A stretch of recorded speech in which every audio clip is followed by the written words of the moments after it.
Endi asarni o'zi janrini o'zi tragikomediya deb qo'yibdi. Tragikomediya janrini o'zi aytilishi bo'yicha bu yerda personajlar go'yoki shunday tuzilganki, xuddi bir kulgili ahvolga tushadi, bir-birini quvadi, bir-biri bilan urushadi, telpay almashishadi. Xullas shunaqa bir kulgili holatlar borday, lekin buni tagida shu darajada kuchli bir tragediya yashiringanki, bu yana unutmaslik kerak, bu asar yaratilgan payti 43-yilda yaratilgan, 1943-yilda. Shuning uchun o'sha paytdagi nihoyatda haligi dunyoda bo'layotgan absurd, dunyodagi haligi qirg'in barot urushi davrida shu to'ntarilish, tushunishsiz, ma'nisizlik, bema'nilik, mana shu narsa absurd degan narsani o'zi bu mantiqsizlik, bema'nilik degan narsa. Asarni janrini o'zi shu asar nima haqdaligini o'zi aytib turibdi-da. Va bu avtorimiz o'sha absurd teatrini haligi dunyoga keltirgan deymizmi? Shunga asos solgan dramaturglardan biri. Absurd degan ma'no hozir aytganimizdek, bu bema'nilik, mantiqsizlikdan narsa.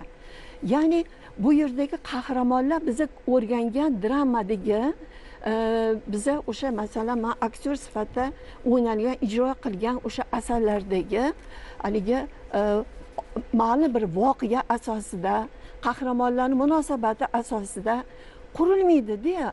Gaplari haligi sen bog'dan kelsang, men tog'dan kelaman degan gaplar, dialoglar bir-biriga bog'lanmaydi. Bir-birini quvvatlamaydi, bir-biri gapidan bitta bir mazmun gap chiqmaydi. Hammasi ola ta'sir, hammasi boshvoqsiz shunaqa dialoglar, lekin shuni tagida shu darajada kuchli yolg'izlik, bo'shliq, fojia yashiringanki, bu odamlar yo'qotilgan odamlar. Bu qahramonlar o'zini baxtidan, hayotidan mosuvo odamlar.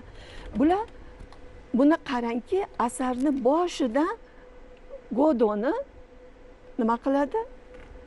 Haligi uchrashmoqchi bo'ladi. Godoni kutadi.